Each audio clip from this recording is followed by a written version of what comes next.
नमस्ते everyone.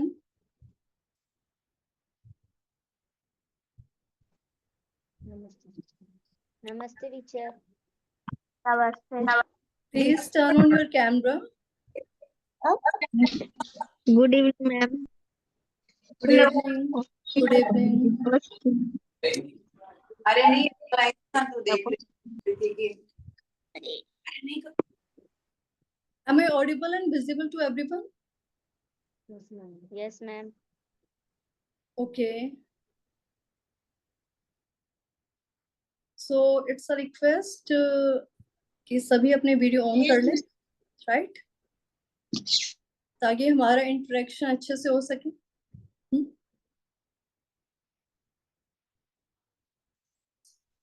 Okay, so how is everyone? कैसे हैं सभी? कैसे हैं आप सभी? Fine? Yes. Yes. You can show me a thumbs up if you are well, if you are good, right? सभी अपने कैमरा ऑन कर लीजिए प्लीज। आप चाहे कोई भी एक्टिविटी कर रहे हैं, आप अपने कैमरास ऑन रखिए।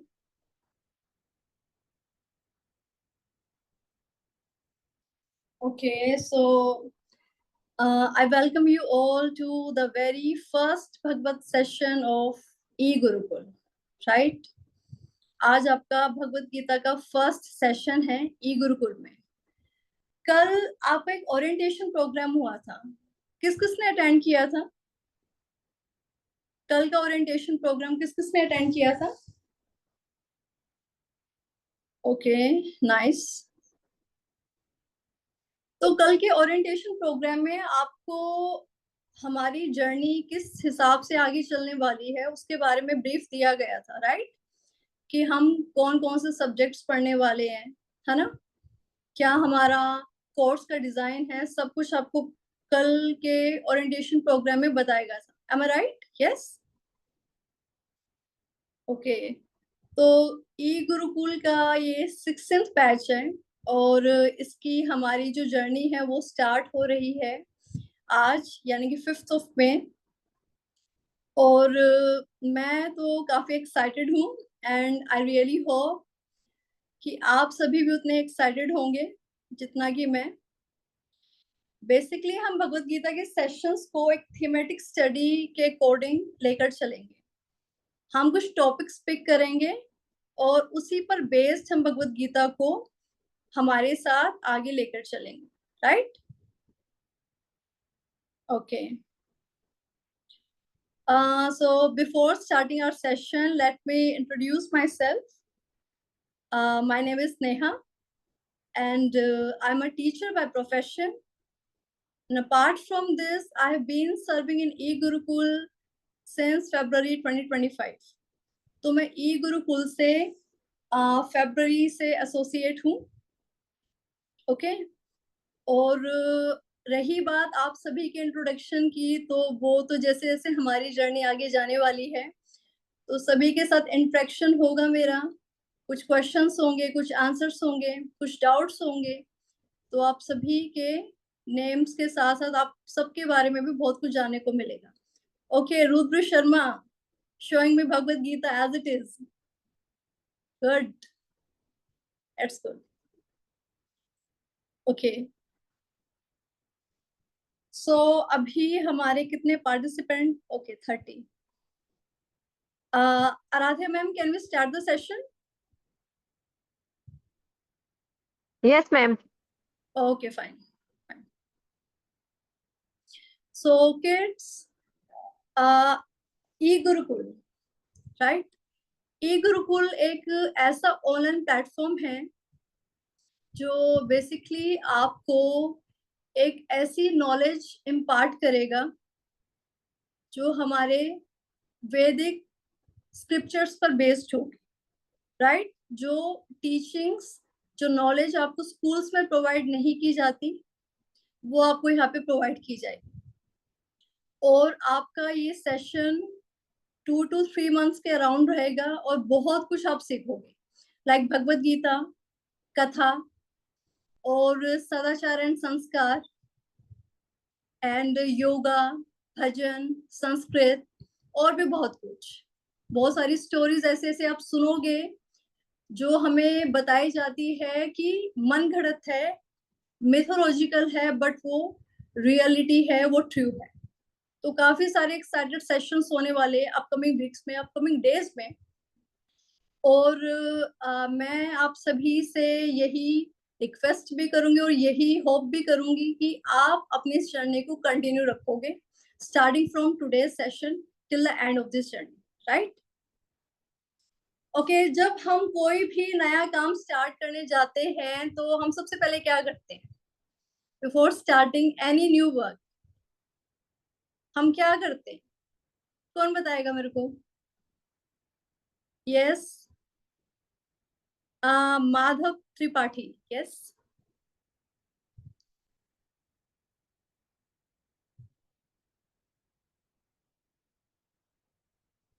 Ma'am, can you unmute Madhav Tripathi?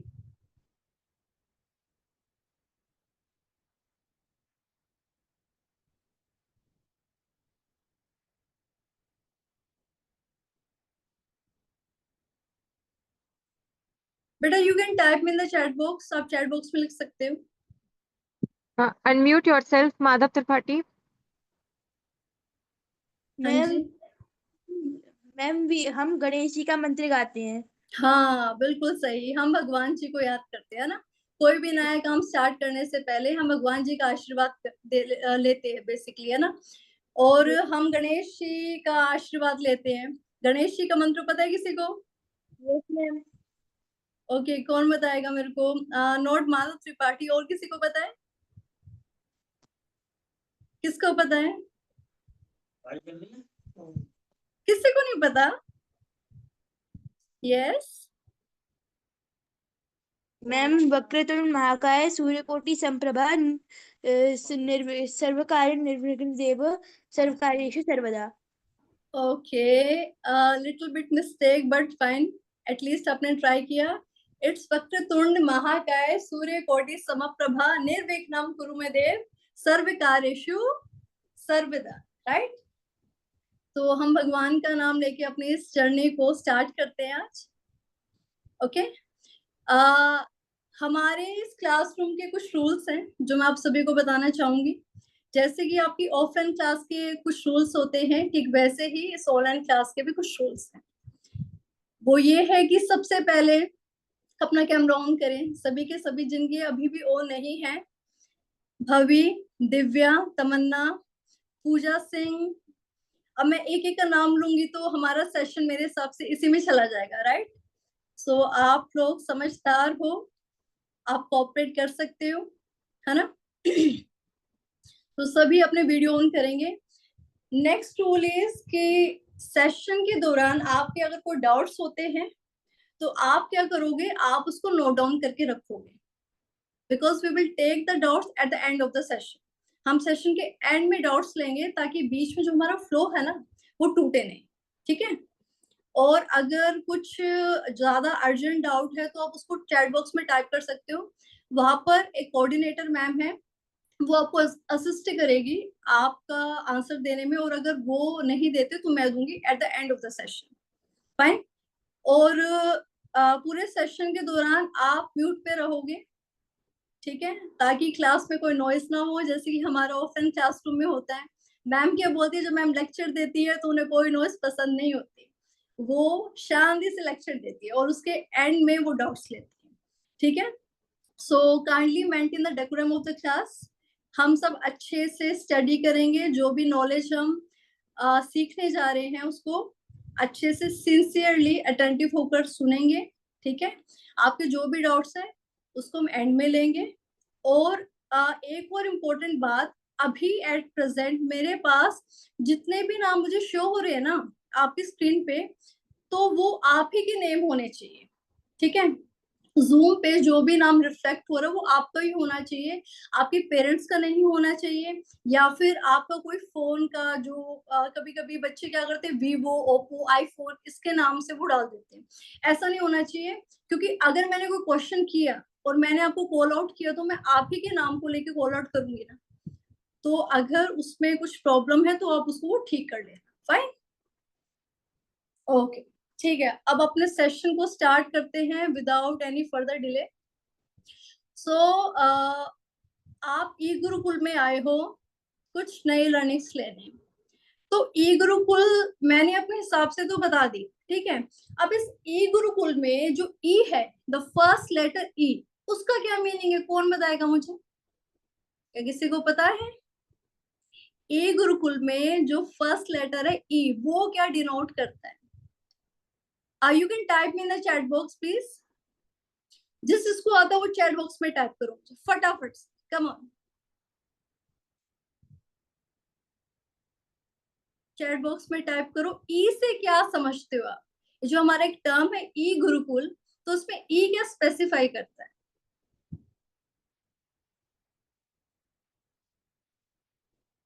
Yes,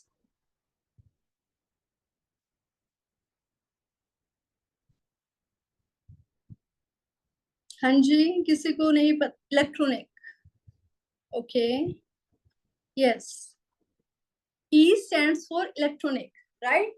basically जो भी टास्क, जो भी थिंग्स हम परफॉर्म करते हैं with the help of internet, like E shopping, E banking, है ना, इन द सेम वे ई गुरुकुल, ठीक है। ये एक ऐसा एजुकेशन प्लेटफॉर्म है, एक ऐसा टीचिंग प्लेटफॉर्म है जो हम आपको ऑनलाइन प्रोवाइड करते हैं, जो जहां पर हम आपको वैदिक स्क्रिप्चर्स के बारे में नॉलेज देते हैं, specifically about Bhagavad Gita, right.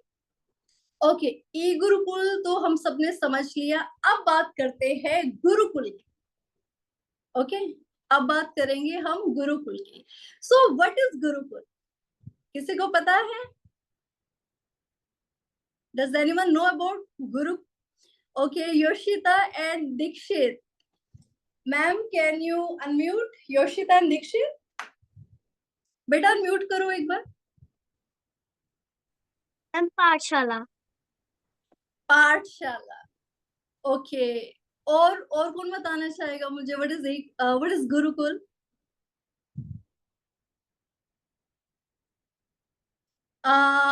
This is 4L रूप कथा रॉय चौधरी। हाँ जी, आप बताएंगे बच्चे?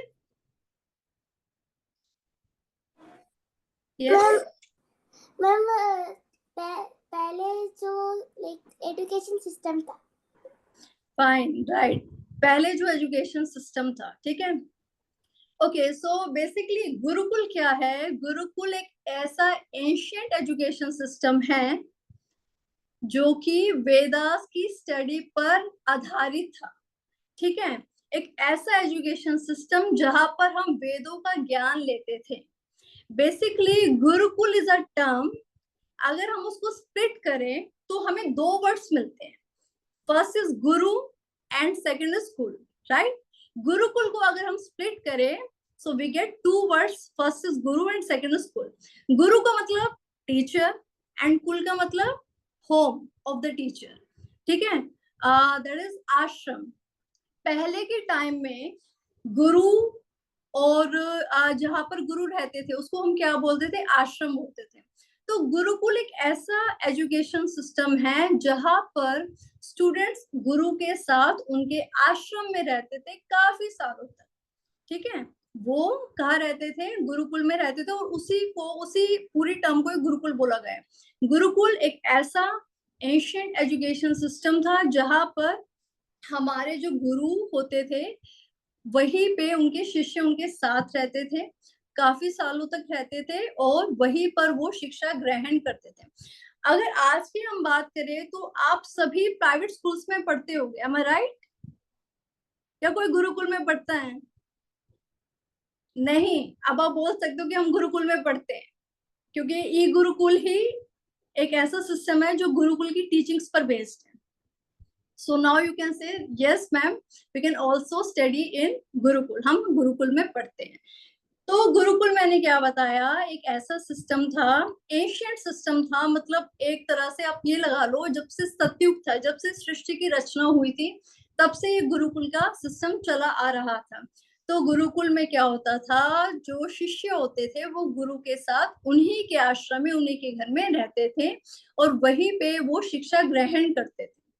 और आपको पता है गुरुकुल में होता क्या था, गुरुकुल में एक तरह से डिसिप्लिन पर बहुत फोकस किया जाता था।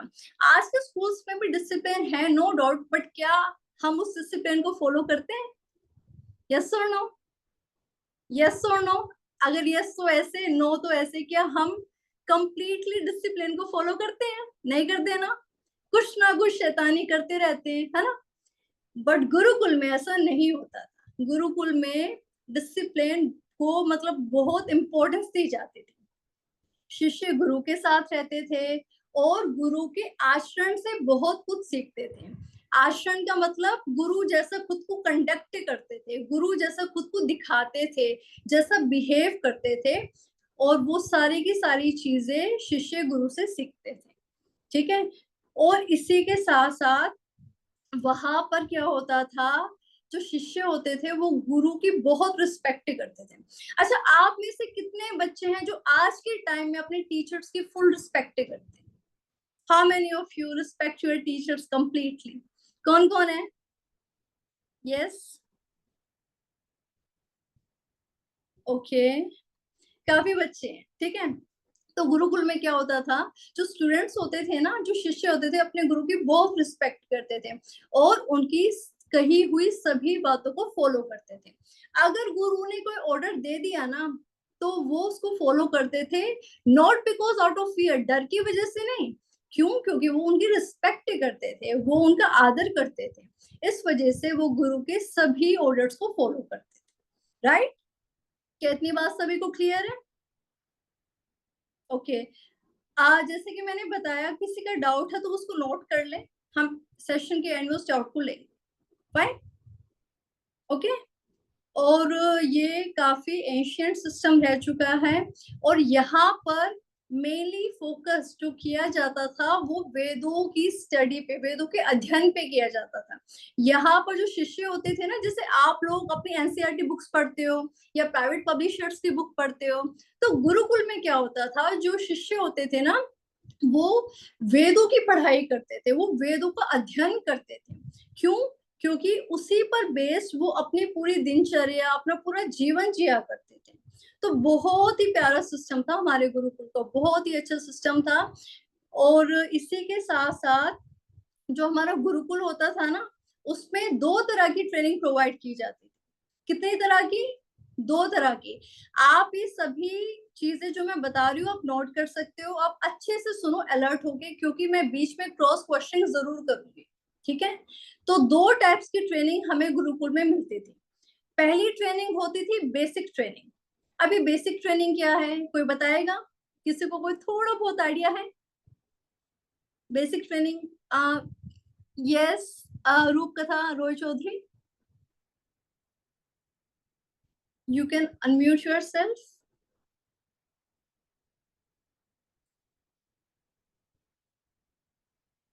क्या हुआ बच्चे, अनम्यूट नहीं हो रहा?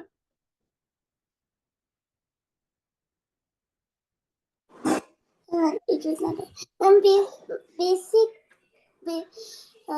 Basic training is like cooking, cleaning, as basic training वो ट्रेनिंग जो आज के टाइम में हमें नहीं दी जाती। ठीक है। आज के टाइम में हम क्या करते हैं, स्टडी स्टडी स्टडी, या फिर उसके अलावा हमने कोई स्पोर्ट्स चूज कर लिया या फिर कोई एक्टिविटीज चूज कर ली। बट इसके अलावा जो बेसिक ट्रेनिंग जो नेसेसरी होती थी, जो लाइफ एसेंशियल ट्रेनिंग होती थी जीवन को जीने के लिए, जो हमारी डेली रूटीन दिनचर्या के जो हमारी स्किल्स हुआ करती थी, हमें वो सिखाते थे। लाइक कुकिंग, खाना बनाना। आप में से कितनों को खाना बनाना आता है? मैगी किसको आती है ये बता दो, 2 मिनट्स मैगी नूडल्स किसको आते हैं? वो सबको आती होगी, है ना, वो सबको आती है। प्रॉपर खाना बनाना आता है किसी को? राइट। तो ओके, कुछ कुछ बच्चे कह रहे हैं आता है, चलो दैट्स गुड। तो पता क्या सिखाते थे बेसिक ट्रेनिंग में? खाना बनाना सिखाते थे। ठीक है। अपने आसपास की सराउंडिंग्स को साफ सुथरा रखना सिखाते थे। आप में से कितने बच्चे जो अपने आसपास की सराउंडिंग्स को, अपने अपने बिस्तर को अच्छे से ऑर्गेनाइज करके रखते हैं, अपने रूम को? कितने बच्चे हैं? ओके, काफी स्टूडेंट्स हैं। यस, और इसी के साथ और क्या सिखाते थे? जैसे अपने कपड़े वॉश करना, ठीक है, क्योंकि ये बेसिक नेसेसिटी है, ये सभी को आना चाहिए, no matter it is a boy और इट इज अ गर्ल, चाहे वो बॉय हो चाहे गर्ल हो, ये ऐसी चीजें हैं, ये ऐसी लाइफ स्किल्स है जो हम सभी को आनी चाहिए, क्योंकि कल को हमें पता नहीं कहाँ जाके अकेले रहना पड़े, तो हमें ये सारी चीजों का ज्ञान होना चाहिए। इसी के साथ साथ मेडिटेशन भी सिखाते थे, ठीक है, मेडिटेशन कैसे अपने माइंड को फोकस में रखे, कैसे हम अपने माइंड को अच्छी एक्टिविटीज में लगाए, कैसे डिस्ट्रैक्ट ना हो, तो ये सारी बेसिक ट्रेनिंग। इसी के साथ फार्मिंग, थोड़ा एग्रीकल्चर से रिलेटेड भी सिखाते थे कि थोड़ा बहुत हमें फार्मिंग भी आनी चाहिए ताकि सब्जियां उगा सके, ठीक है, ताकि उन्हीं सब्जियों को फिर हम अच्छे से कुक करके खा सके। तो ये कुछ बेसिक ट्रेनिंग होती थी, ये सिखाते थे। इसी के साथ साथ हमें एडवांस ट्रेनिंग भी मिलती थी। एडवांस ट्रेनिंग में क्या होता था, आप देखो इतने टाइम से शिष्य गुरु के साथ रह रहे हैं, ठीक है, जैसे आप लोग अपने मम्मी पापा के साथ रहते हो ना, तो आपके मम्मी पापा को आपके बारे में सारी नॉलेज होती है, मतलब मोस्ट ऑफ द नॉलेज तो होती है कि मेरे बच्चे को ये पसंद है, मेरा बच्चा ऐसा है, मेरे बच्चे को मैं अगर मैं इस एक्टिविटी में डालूंगा तो वो और अच्छा करेगा। यस और नो? यस और नो? आपके मम्मी पापा को आपके बारे में मोस्ट ऑफ द थिंग्स पता होती है। ठीक वैसे ही क्योंकि शिष्य गुरु के साथ काफी लंबे समय तक रहता था, तो गुरु को ये पता चल जाता था कि इस स्पेसिफिक बच्चे का किस चीज में ज्यादा इंटरेस्ट है, तो वो क्या करते थे, वो उसी फील्ड में उसको एक्सपर्ट करते थे, उसको मास्टरी प्रोवाइड करते थे। लाइक अगर किसी का सपोज करो धनुष बाण में या तीरंदाजी में किसी बच्चे का इंटरेस्ट है, तो वो क्या करते थे, उसको आर्चरी में परफेक्ट करते थे। अगर किसी का सपोज करो वेपन्स में इंटरेस्ट है, यानी कि शस्त्रों में इंटरेस्ट है, तो वो क्या करते थे, उसको मिलिट्री की ट्रेनिंग प्रोवाइड करते थे। आर्मी में देखा होगा ना आपने कैसे शस्त्रों को, वेपन्स को यूज करते हैं। ठीक वैसे अगर किसी का किसी कला में इंटरेस्ट होता था तो वो उसको उसमें आगे बढ़ाते थे। ठीक उसी तरह अगर सपोज करो किसी राजा का बेटा गुरुकुल में पढ़ने आए, तो राजा का बेटा तो क्या करेगा, आगे चल के राज्य ही करेगा, राइट, किंगडम पे राज्य करेगा। तो उसको क्या करते थे, उसको एडमिनिस्ट्रेशन की ट्रेनिंग, कि राज्य भार वो कैसे संभालेगा, उसको उससे रिलेटेड ट्रेनिंग प्रोवाइड की जाती थी। तो इस तरीके से एडवांस ट्रेनिंग में क्या होता था, जो बच्चे का जिस पर्टिकुलर फील्ड में इंटरेस्ट होता था, तो उसी को उसमें आगे बढ़ाया जाता था, ताकि उसकी ओवरऑल डेवलपमेंट हो सके, ताकि उसकी पर्सनालिटी अच्छी हो सके, ठीक है। तो गुरुकुल का सिस्टम एक बच्चे को हर तरह से सशक्त बनाता था, एम्पावर बनाता था, उसकी पर्सनालिटी को ग्रूम करता था, उसको एक तरह से ओवरऑल डेवलपमेंट में उसकी हेल्प करता था। तो ये दो तरह की ट्रेनिंग हमारे गुरुकुल्स में प्रोवाइड होती थी। इतना क्लियर है सभी बच्चों को? Is it clear? क्योंकि मैंने अगर पूछा तो आपको मुझे आंसर देना होगा। फाइन। संस्कृति, why are you raising your hand? Is there any doubt, बच्चे? संस्कृति, yes, okay, हाँ। उसके बाद हम बात करेंगे गुरुकुल में है ना, होता क्या था, जो बॉयज होते थे और जो गर्ल्स होते थे, तो गुरुकुल का सिस्टम किसी में भी भेदभाव नहीं करता था, चाहे वो लड़का हो चाहे वो लड़की हो, दोनों को इक्वल अपॉर्चुनिटी प्रोवाइड होती थी, ठीक है। अगर लड़का गुरुकुल में गुरु के अंडर है कि शिक्षा ग्रहण करता है, तो वैसे ही लड़कियां भी गुरुकुल जाया करती थी, बट द डिफरेंस इज कि उनके गुरुकुल सेपरेट होते थे, अलग अलग होते थे। जैसे कि आजकल तो स्कूल कोएड होते हैं, बॉयज गर्ल्स एक साथ पढ़ते हैं, बट उस टाइम ऐसा नहीं होता था, ठीक है। उस टाइम बॉयज का गुरुकुल अलग होता था और गर्ल्स का गुरुकुल अलग होता था, और गर्ल्स को जो टीचिंग प्रोवाइड करता था तो उसको हम गुरु माँ बोलते थे। क्या बोलते थे? गुरु माँ। फाइन, क्लियर है सभी को? तो गुरुकुल का सिस्टम आप लोगों को समझ में आया? गुरुकुल का सिस्टम एक ऐसा सिस्टम जिसमें स्टूडेंट अपने टीचर के साथ उन्हीं के आश्रम में काफी सालों तक रहता था और बहुत सारी एसेंशियल स्किल्स वो सीखता था, ठीक है, जिससे कि वो एक बेटर पर्सन बन सके। और ऐसा नहीं है कि जस्ट स्किल से सिखाते थे, उनको संस्कार भी सिखाते थे कि बड़ों के साथ कैसे बात करते हैं, छोटों के साथ कैसे बात करते हैं, हम कहीं पे जाते हैं तो हमारा आचरण, हमारा बिहेवियर क्या होना चाहिए, ताकि वो हर तरह से एक परफेक्ट, एक बेटर पर्सन बन सके। क्लियर है सभी को? You can show me thumbs up if it is clear. Okay, fine. Okay, अब हम आगे मूव ऑन करते हैं। तो अच्छा, अब एक क्वेश्चन आपके सामने है, आप क्या सोचते हो, क्या गुरुकुल का सिस्टम जो पहले था वो बेटर था, या जो आज की प्राइवेट स्कूल है वो सिस्टम ज्यादा बेटर? आप क्या सोचते हो? What do you think? Daksh Shetty, Daksh Shetty, yes, you can unmute. Yes ma'am, जो बॉयज को सिखाते थे गुरुज, तो उनको क्या बोलते थे मैम? उनको गुरु ही बोलते थे। अच्छा, गुरु, और गर्ल्स को गुरु माँ। गुरु माँ, हाँ जी। ठीक है, ठीक है, thank you ma'am. Okay, welcome. हाँ जी बच्चे, आपको क्या लगता है, गुरुकुल का वो वाला सिस्टम बेटर था या ये वाला system? Bhuvik, yes Bhuvik, what do you want to say? Bhuvik? Ma'am, I think both are good. Both are good. Okay, so you are trying to say कि उस टाइम के हिसाब से वो ठीक था, आज के टाइम के हिसाब से ये ठीक है। So that is what you are trying. Okay, ठीक है, नो डाउट काफी चेंजेस आए हैं, लेकिन कुछ कुछ चीजें पुरानी अच्छी थी। बट मैं ये नहीं कह रही कि हमें आज के चेंजेस को फॉलो नहीं करना चाहिए, आज के चेंजेस को अडॉप्ट नहीं करना चाहिए। देखो, आज हम टेक्नोलॉजी का यूज कैसे कर रहे हैं, आप देख सकते हो, टेक्नोलॉजी आज आई थी, राइट? तो हम उसका यूज किस बेटर तरीके से करें, आप ये देख सकते हो। तो कुछ चीजें पहले की भी अच्छी है और कुछ चीजें आज की भी अच्छी, राइट? अब हम आगे बढ़ते हैं। तो इसका आंसर तो आप दे चुके हो कुछ कुछ, कि गुरुकुल्स अच्छे थे या जो भी था।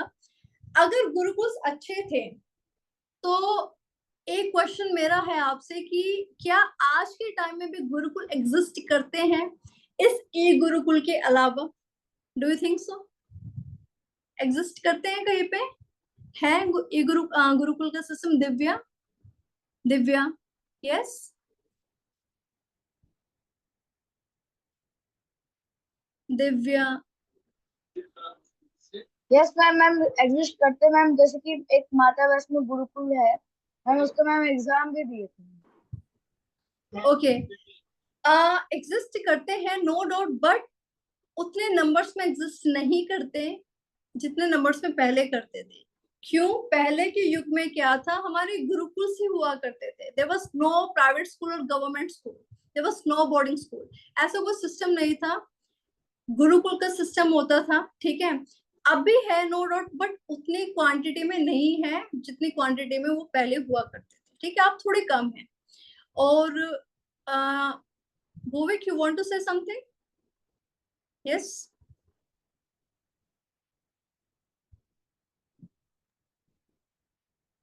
मैम, मैम अगर हम चाहे तो हम हर घर को गुरुकुल बना सकते हैं। अगर हम संस्कारों पे चले गुरुकुल वाले, तो हर घर को हम गुरुकुल बना सकते हैं अगर हम चाहे तो। Yes, exactly. That's good. बहुत अच्छा रिप्लाई। तो अच्छा, अब हम बात करेंगे कि अगर गुरुकुल इतने हुआ करते थे और आज के टाइम में इतने कम है, तो बाकी गुरुकुल चले कहाँ गए? क्या कभी किसी ने सोचा कि क्या हुआ हमारी हिस्ट्री का, गुरुकुल कहाँ चले गए, जहाँ पे इतने सारे लोगों को, मतलब कोई भी ऐसा नहीं था जो गुरुकुल में एजुकेशन ना लेते, तो वो चले कहाँ गए? इतने सारे हुआ करते थे, किसी को कोई आइडिया है? Type in the chat box पे लिख के बताओ, अगर किसी को कोई जरा सा भी आइडिया है कि अगर गुरुकुल्स थे और आज के टाइम में देखे बहुत कम है, तो चले कहाँ गए, कहाँ गायब हो गए?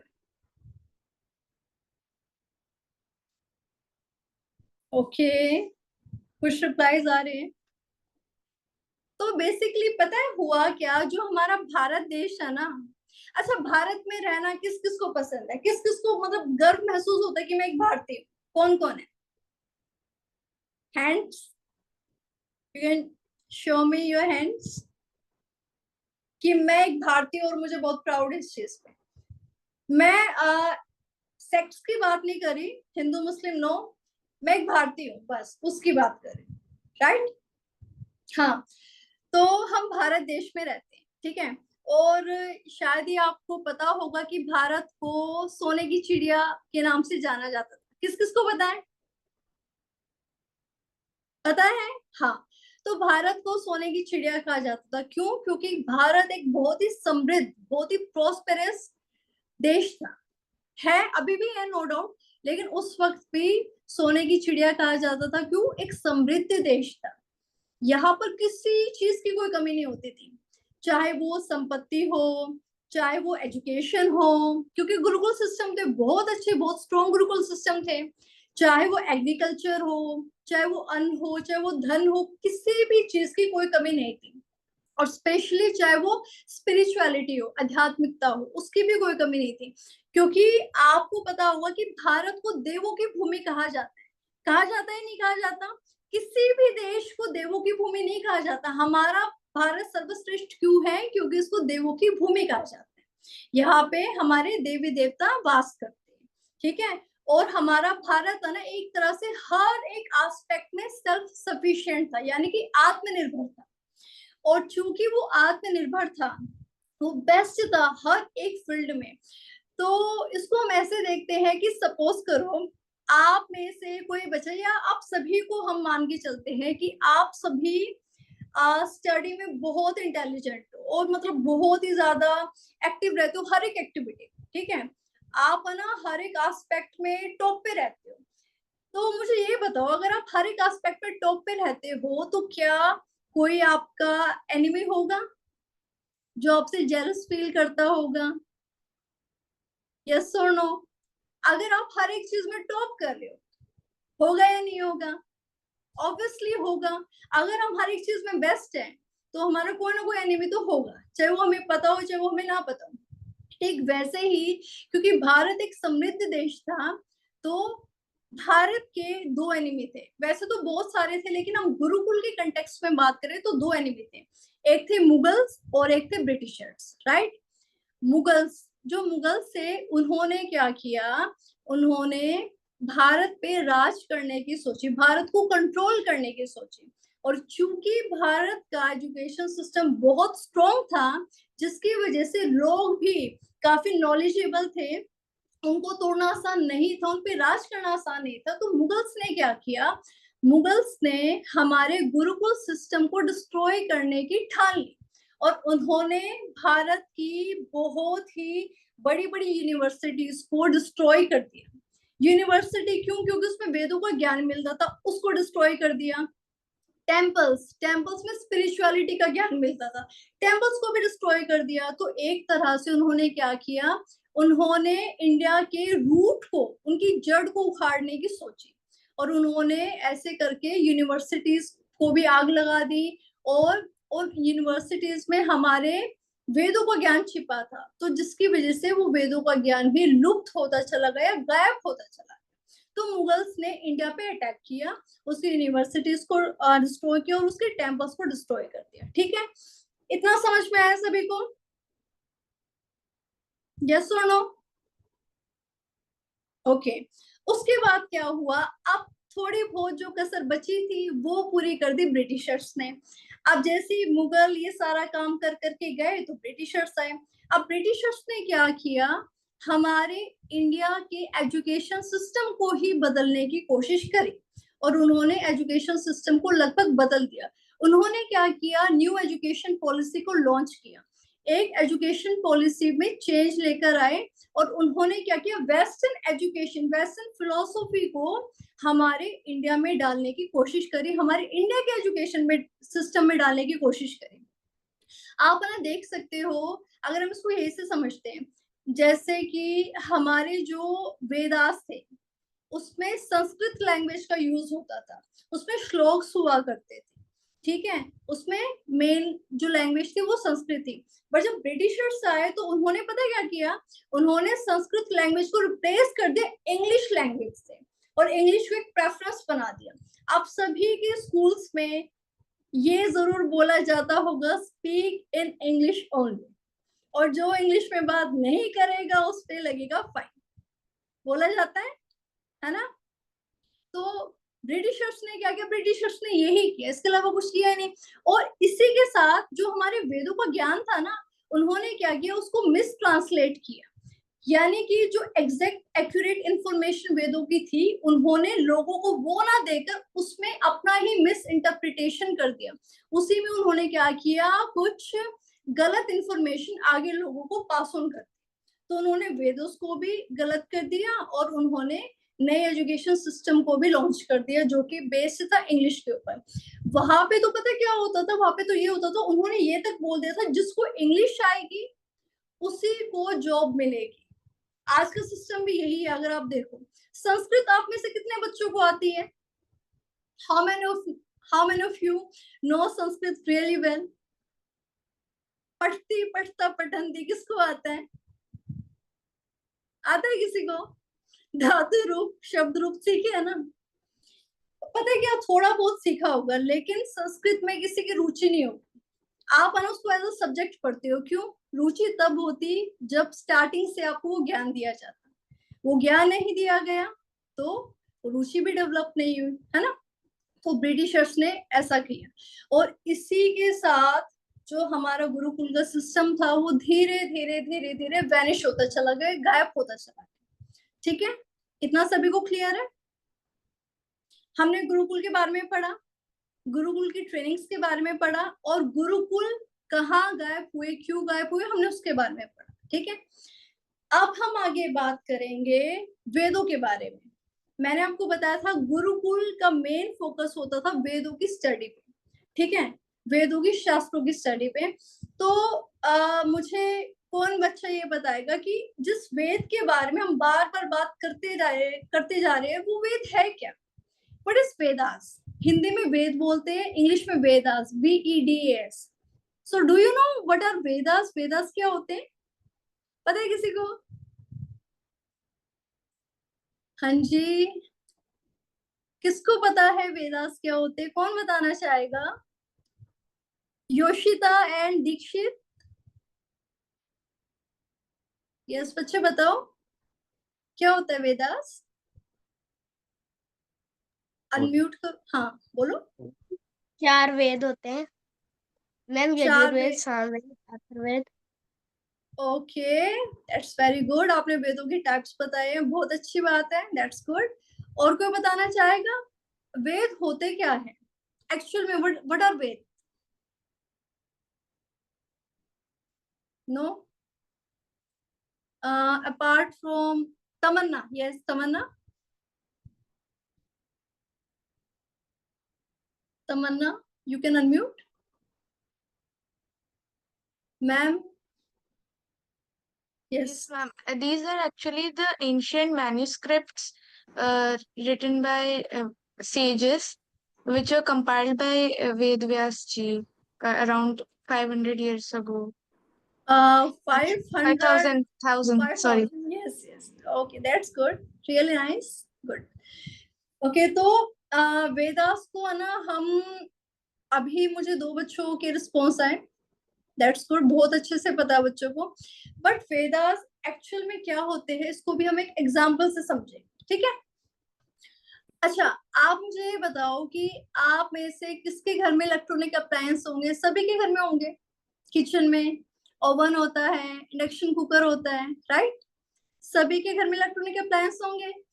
तो सपोज करो आपके घर में एक नया अप्लायंस आया और आप क्या कर रहे हो ना, आप है ना उसको यूज कर रहे हो, आपको पता नहीं है उसको चलाना कैसे है, यू आर जस्ट गेसिंग कि ऐसे हो सकता है, ऐसे हो सकता है। तो पॉसिबिलिटी है कि अगर आपने सही बटन सही टाइम पे दबाए तो पॉसिबिलिटी कि हाँ वो चल जाएगा, बट पॉसिबिलिटी ये भी है क्या पता आप उसको खराब कर दो, क्योंकि आपको तो पता नहीं है ना, you are just guessing, guess कर रहे हो। तो ठीक वैसे ही अब कोई भी अप्लायंस हमारे घर में आता है तो उसके साथ एक इंस्ट्रक्शन मैनुअल आता है, यस और नो? कोई भी गेम हम खेलते हैं सभी के साथ इंस्ट्रक्शन मैनुअल आता है। तो इंस्ट्रक्शन मैनुअल में क्या होता है, इंस्ट्रक्शन दी जाती है कि हमें इस प्रोडक्ट को कैसे यूज करना है और कैसे हमें यूज नहीं करना, डूज एंड डोंट्स, राइट। हर एक चीज के डूज और डोंट्स होते हैं, ओके। तो उससे हमें क्या पता चलता है कि हमें इसको यूज कैसे करना है। ठीक वैसे ही वेदास क्या होते हैं, वो भी इंस्ट्रक्शन मैनुअल होते हैं। क्या होते हैं? इंस्ट्रक्शन मैनुअल होते हैं। किसके? लाइफ के इंस्ट्रक्शन मैनुअल, कि हमें अपनी लाइफ को कैसे जीना है, हमें अपनी लाइफ को किन तरीकों से आगे बढ़ाना है, हमें अपने जीवन में क्या करना है, कैसे करना है, कब करना है, क्या नहीं करना। ये सारी नॉलेज हमें कहाँ से मिलती है? ये सारी नॉलेज हमें वेद से मिलती है, वेदास से मिलती है, राइट। समझ में आई बात? आपको क्या खाना चाहिए, आपको क्या नहीं खाना चाहिए, आपको कब सोना चाहिए, आपको मेडिटेशन कैसे करना चाहिए, आपको गॉड के साथ कैसे कनेक्ट करना चाहिए, बेसिकली इस लाइफ को आपको जीना कैसे चाहिए, वो कौन सिखाते हैं? वो हमारे वेदास सिखाते हैं। क्लियर है सभी को? कैसे एग्जाम्पल से समझ गए आप सभी? ओके ओके, तो मुझे ये बताओ, वेदास का एग्जिस्टेंस है, वेदास कब आए, किसी को पता है? वेदास की एज क्या है? Does anyone know? क्या किसी को पता है? Rudra Sharma, Rudra Sharma, yes. Ma'am, the Vedas were compiled 25,000 years ago. No. Ma'am, Rig Veda. Okay, you are talking about Rig Veda, but I'm asking, मैंने ये नहीं पूछा कंपाइल कब किया, मैंने ये पूछा उनकी एज क्या है, वो कब से है, किसी को पता है? एक बच्चे ने हैंड रेज किया है बट उसका कैमरा ऑफ है। राजू, प्लीज अपना कैमरा ऑन कीजिए। अगर आपको आंसर देना है तो आप कैमरा ऑन कीजिए ताकि मैं आपको देख सकूं। हाँ जी, बताइए।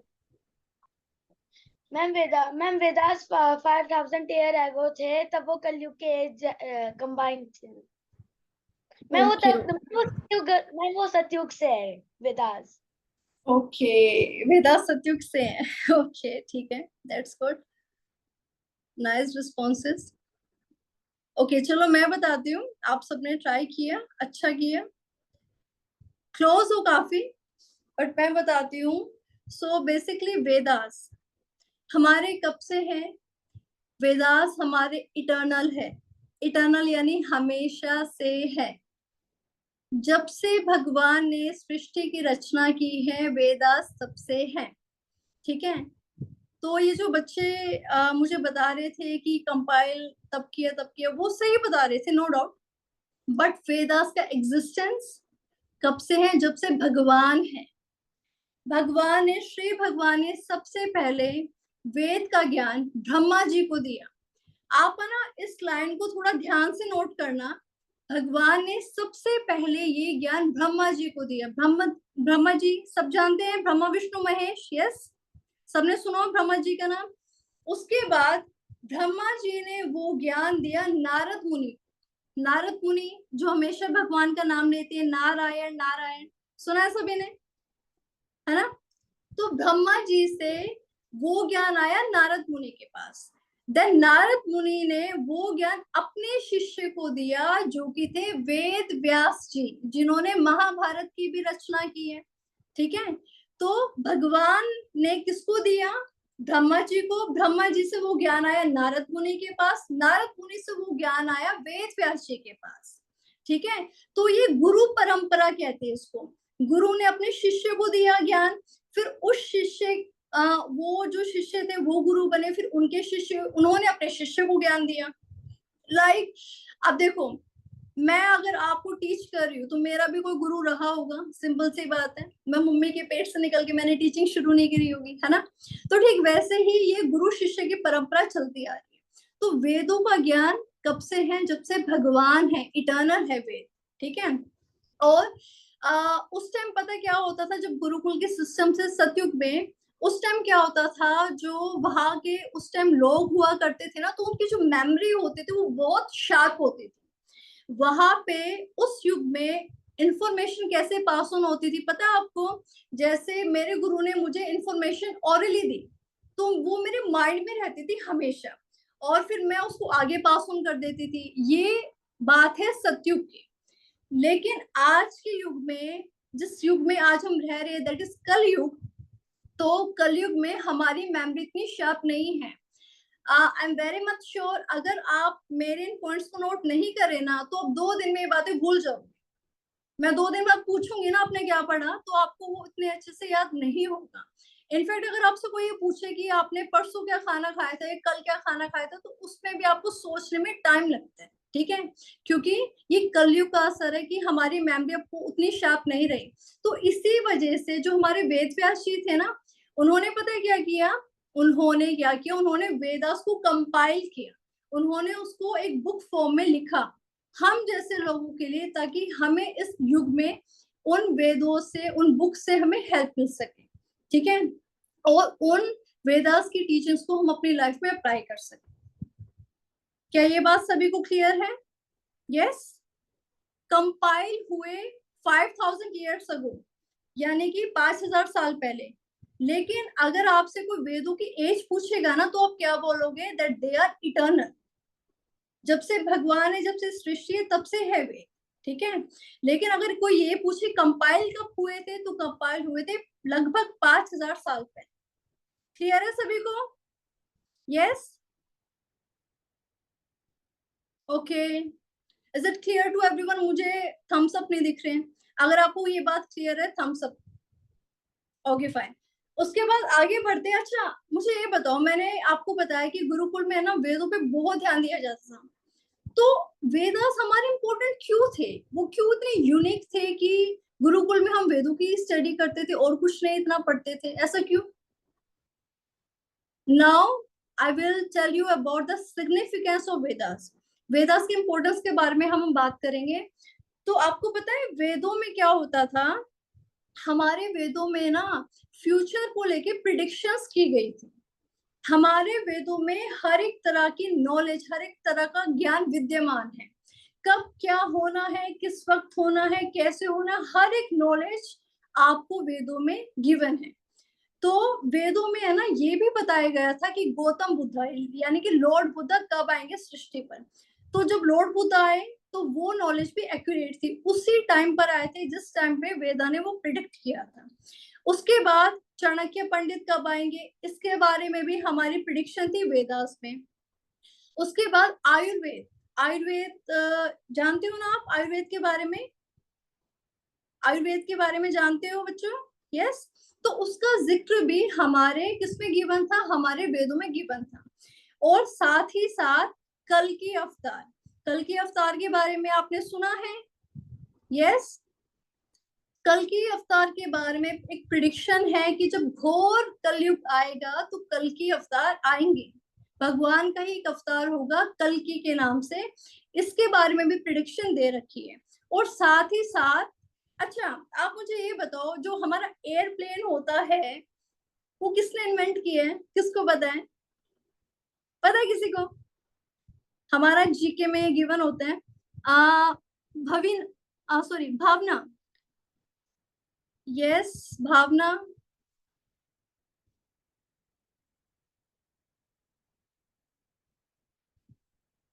हाँ जी, भावना। अभी हैंड रेस किया था आपने। Kushal. Yes Kushal. The Wright brothers. Very good, the Wright brothers. इसके बारे में सबको पता है ना? ओके, तो एयरप्लेन किसने इन्वेंट किया था? Wright brothers. ये हमारे जीके में गिवन है। बट जो हमारा एयरप्लेन है ना, ये हमारे इस दुनिया से पहले भी त्रेता युग में हमें देखने को मिल चुका है। कब मिला है? जब भगवान श्री राम अपना वनवास पूरा करके अयोध्या आने वाले थे ना, तो वो पुष्पक विमान से, स्वर्ण सोने के बने विमान में बैठकर ही अयोध्या आए थे। तो अब ये मत सोचना कि ये जो एयरप्लेन का कॉन्सेप्ट है ये अब का है, नहीं, ये ऑलरेडी वेदों में गिवन था कि त्रेता युग में पुष्पक विमान बनाने की टेक्नोलॉजी होगी, और वो उस टाइम पर थी। और आपको पता है जैसे आज के एयरप्लेन कैसे चलते हैं? फ्यूल से चलते हैं। बट उस टाइम का जो पुष्पक विमान होता था ना, वो मंत्रों की शक्ति से चलता था, क्योंकि वो युग ही ऐसा था, राइट। तो जो पुष्पक विमान है, जो एयरप्लेन का कॉन्सेप्ट है, आपको ऐसा लगता है कि राइट ब्रदर्स ने दिए, बट ये सारी चीजें, यूनिवर्स की हर एक चीजें, मून, सन, प्लैनेट्स, ये सारे कैसे आपस में वर्क करते हैं, और भी बहुत सारी चीजें, इन सभी चीजों का ज्ञान हमारे वेदों में वर्णित है। हमें ये नहीं सोचना चाहिए कि आज के साइंटिस्ट अगर हमें अभी बता रहे हैं कि ये मैंने कर दिया इन्वेंट, तो इसका वर्णन ऑलरेडी हमारे वेदों में गिवन है। अगर आपके पास टाइम हो तो कभी आप वेदों की स्टडी अच्छे से करना, जब आप थोड़े से बड़े हो जाए तब आपको पता चलेगा कि हमारी जिंदगी में जो कुछ भी हो रहा है उसका वर्णन ऑलरेडी वेदों में मेंशन है कि हम कब क्या करने वाले हैं, ठीक है। तो ये जो आप एट प्रेजेंट देख रहे हो, ये सारा वेदों में वर्णित है, क्लियर है। इसीलिए हमारे वेदास इंपॉर्टेंट है, ठीक है, क्योंकि उसमें ऐसी नॉलेज है जो नॉलेज हमें आज के टाइम में नहीं मिल सकती। हम ये एक तरह से इसको क्या कहते हैं, हम आज के टाइम में ये बोल देते कि हाँ ये मैंने इन्वेंट किया, ठीक है, ये मैंने डिस्कवर किया, बट वो सारी चीजें ऑलरेडी हमारे वेदास में गिवन है, कभी पढ़ोगे तो पता चलेगा, ठीक है। क्लियर है सभी को इम्पोर्टेंस ऑफ वेदास? ओके, अब हम आगे बढ़ते हैं, वैदिक स्क्रिप्चर्स के बारे में बात करते हैं। अभी मुझे एक बच्चे ने बताया था कि 4 तरह के वेद होते हैं, ऋग्वेद, सामवेद, यजुर्वेद एंड अथर्ववेद, ठीक है। क्लियर है ये सारी चीजें?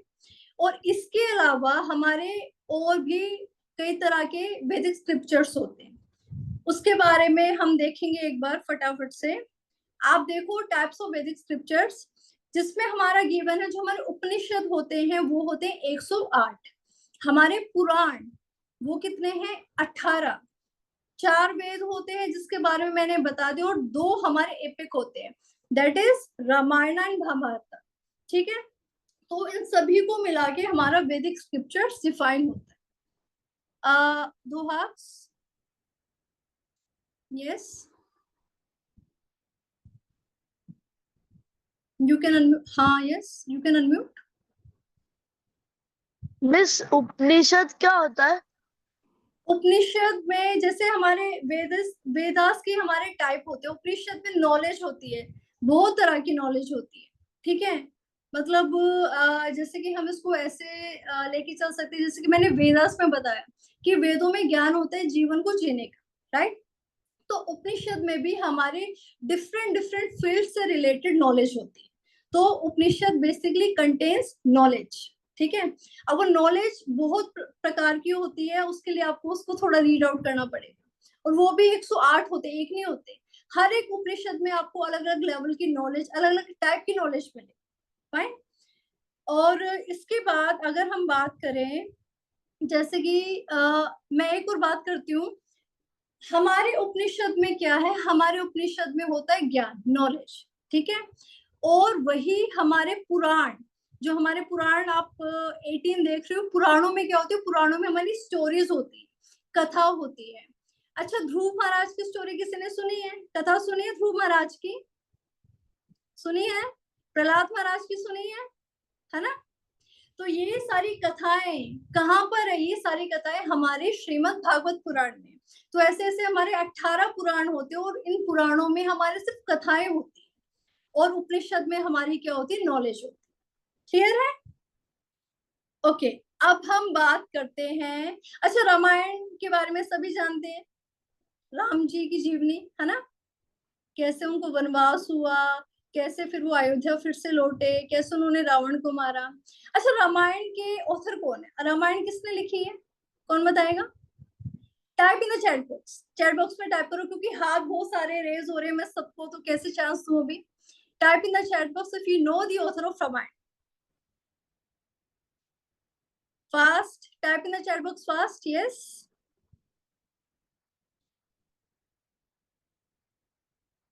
ओके ओके, सो हमारे जो रामायण है उसकी रचना किसने की थी? वाल्मीकि जी, ठीक है। ठीक वैसे ही अब बात करते हैं महाभारत की।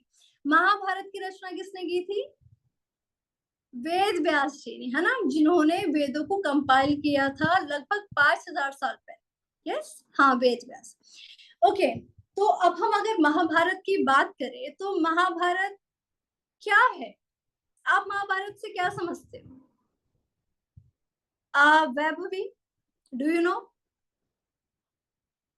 Vaibhavi, yes, you can unmute. आप जो भी समझते हो वो बताओ, be it right be it wrong, doesn't matter, you can unmute. नहीं हुआ? Unmute yourself, Vaibhavi. Vaibhavi unmute करो। Yes ma'am. हाँ जी, बताइए, महाभारत के बारे में जानते हो आप? महाभारत क्या है? एनीथिंग? सुना है आपने? सुना तो होगा डेफिनेटली। ओके, वंश, वंश वंशज, वंश वंशज, यस, अनम्यूट करो। मैम महाभारत तब का टाइम था जब पाप धीरे धीरे बढ़ने लग गया था। ओके, पाप, अधर्म अपनी चरम सीमा पर था, यू कैन से, राइट? ओके, आप देखो बच्चों, जिनके भी हैंड्स रेज है प्लीज अपने हैंड्स डाउन कर लो, क्योंकि बहुत सारे बच्चे हैं, ठीक है, सभी को मौका देना है मेरे को, राइट? तो आप इस चीज को थोड़ा सा कोऑपरेट करके चलो, कोई डाउट होगा मैं आपकी जरूर लूंगी। तो बेसिकली महाभारत क्या है? महाभारत एक युद्ध की कथा है। किसकी कथा? एक युद्ध की, जिसको हम धर्म युद्ध भी कहते हैं। सुना है? सुना होगा। और महाभारत का ये जो युद्ध हुआ था, ये दो पक्षों के बीच में हुआ था, है ना, दो ग्रुप्स के बीच में हुआ था। तो वो दो ग्रुप्स कौन कौन से थे? कौन बताएगा? किन किन के बीच में हुआ था? Atharv, yes Atharv, tell me. Atharv, बेटा अनम्यूट करो। हाँ जी बताओ। हाँ जी, कौरव। हाँ बिल्कुल करेक्ट। तो महाभारत का जो युद्ध था वो दो पक्षों के बीच में था। एक पक्ष था कौरवों का, एक पक्ष था पांडवों का, है ना। कौरवों के पिता कौन थे? धृतराष्ट्र। पांडवों के पिता कौन थे? पांडु। और धृतराष्ट्र और पांडु क्या थे? आपस में सगे भाई थे, यस और नो? भाई थे। और कौरवस और पांडवस क्या हुए? आपस में कजन हुए। तो ये जो युद्ध था ये कौरवों और पांडवों के बीच में था। और ये युद्ध लगभग 5000 साल पहले कहाँ हुआ था? कहाँ हुआ था? कौन बताएगा? किसी को पता है महाभारत का युद्ध? कुशल, यस कुशल, कुशल यस, अनम्यूट करो। कुरुक्षेत्र। हाँ बिल्कुल, कुरुक्षेत्र की भूमि पर ये युद्ध हुआ था। ओके, ये युद्ध हुआ क्यों था? गौरीश पटेल, ये युद्ध हुआ क्यों था? डू यू नो बच्चे? यस, अनम्यूट करो। Gaurish Patel, yes ma'am. क्यों हुआ था ये युद्ध? What was the reason behind that? मुझे पांडवों जो ये धर्मार्थ और अधर्मार्थ जी का जमीन की लड़ रहे थे। दोनों को हमने दोनों को हमने किंगडम से को और दूसरी के किंगडम को उन दोनों को हाँ, वो right kingdom right right right right. तो आप ये कह रहे हो कि धर्म और अधर्म के बीच में हुआ था और किंगडम को लेके हुआ था, राइट, है ना? तो बेसिकली कौरव और पांडवों का जो युद्ध था वो धर्म और अधर्म का युद्ध था, ठीक है। कौरव थे अधर्म की साइड पर और पांडव थे धर्म की साइड पर। पता है ये सभी बात सभी को, राइट? और दो रीजन थे जिसकी वजह से ये युद्ध हुआ था। पहला रीजन, कौरवों ने पांडवों की जो पत्नी थी द्रौपदी, उनको भरी सभा में डिसरिस्पेक्ट किया था। सभी को पता है द्रौपदी के बारे में।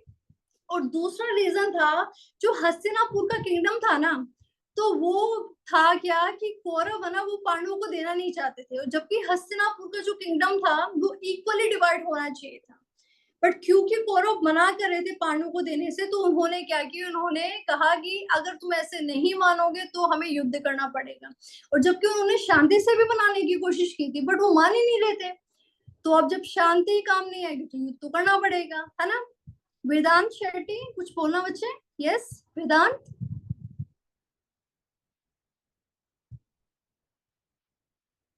वेदांत मिस, yes? महाभारत का युद्ध थ्रोन के लिए हुआ था। महाभारत का युद्ध किसके लिए हुआ था? Throne for the throne. हाँ, for the Throne, throne, for the kingdom, right, kingdom के लिए। और द्रौपदी की डिसरिस्पेक्ट हुई थी, उसका बदला लेने के लिए बेसिकली।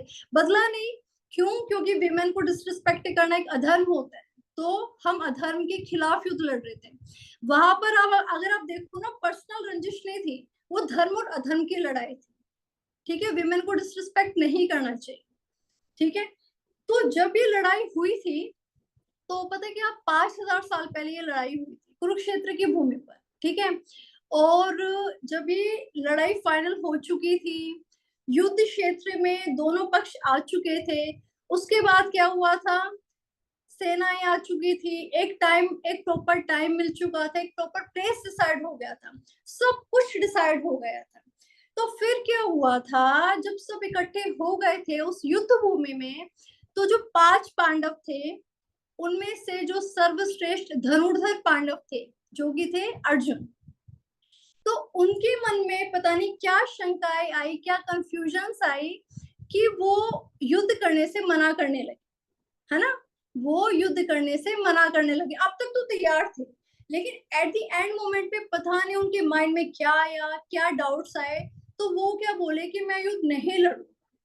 और आपको ये भी पता होगा कि युद्ध भूमि में जो हमारे अर्जुन के सारथी बने थे, वो कौन थे, किन्होंने उनके रथ को ड्राइव किया था, कौन थे? Yes, type in the chat box में टाइप करो, type in the chat box fast, अगर आपको इसका आंसर पता है कि अर्जुन के रथ के सारथी कौन थे। यस, भगवान कृष्ण, है ना। तो जब वो डाउट में थे और उन्होंने बोला कि मैं युद्ध नहीं लड़ूंगा, तो भगवान कृष्ण ने अर्जुन को समझाने की कोशिश करी। और उन्होंने कैसे समझाने की कोशिश करी? भगवान कृष्ण ने अर्जुन को एक उपदेश दिया, एक ज्ञान दिया युद्ध भूमि कुरुक्षेत्र पर, ठीक है। और वो ज्ञान क्या था? वो ज्ञान था हमारी भगवत गीता, ठीक है। जो ज्ञान भगवान कृष्ण ने अर्जुन को दिया जब वो कंफ्यूज थे कि वो फाइट करे या ना करे, और उस ज्ञान को जब भगवान कृष्ण ने उनको दिया और उनका डाउट दूर किया, तो उस ज्ञान को हम क्या बोलते हैं? भगवत गीता।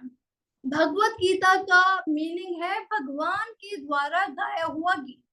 ऐसा गीत जो किसने गाया है? भगवान ने, श्री भगवान ने गाया है। तो भगवान के द्वारा गाए हुए गीत को हम कहते हैं भगवत गीता। क्लियर है सभी को?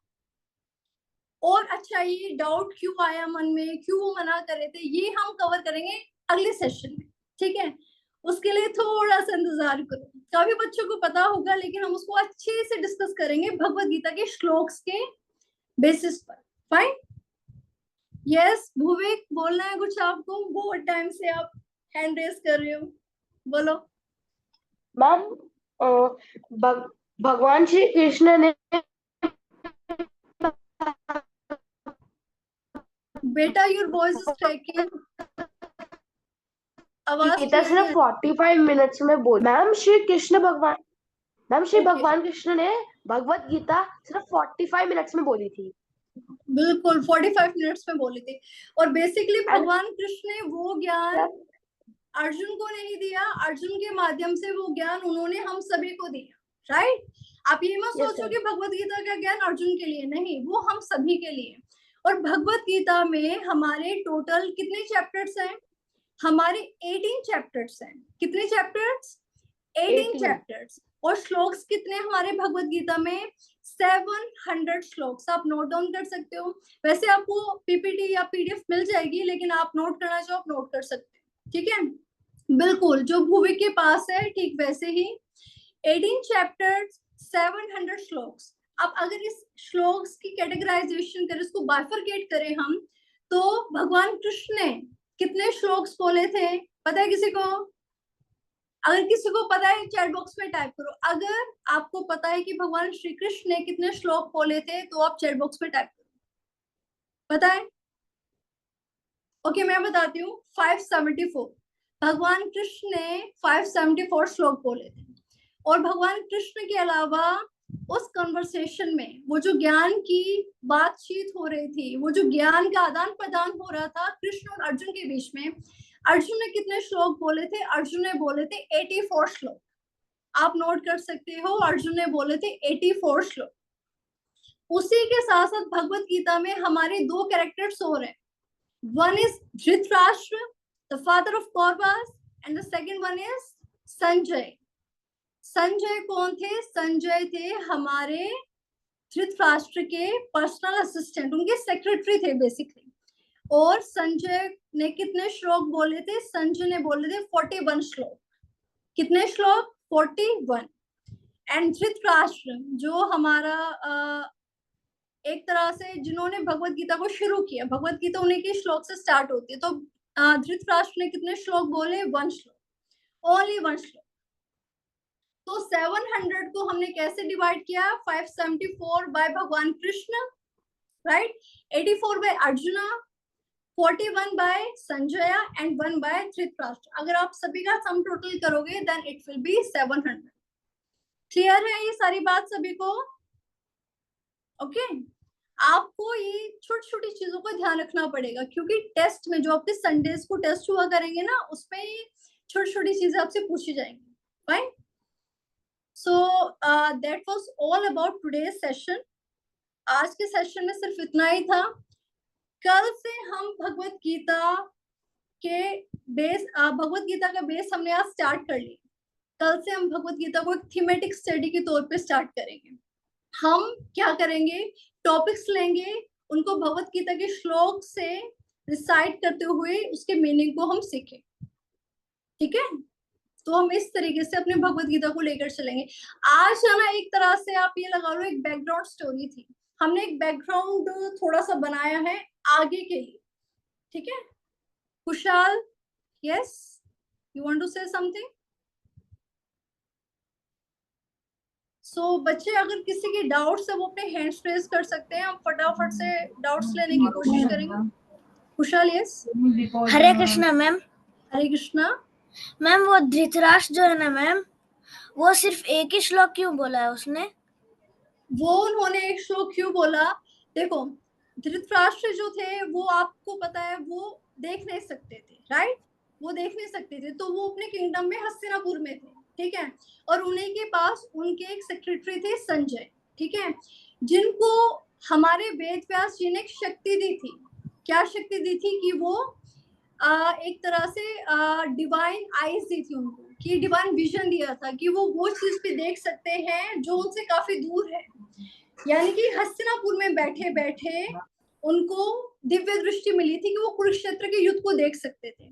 धृतराष्ट्र का बस एक ही श्लोक था, उन्होंने बस यही पूछा था कि कुरुक्षेत्र की युद्ध भूमि में जब पांडव और कौरव जहाँ पे फाइट के लिए एक साथ आए हैं तो उन्होंने क्या किया।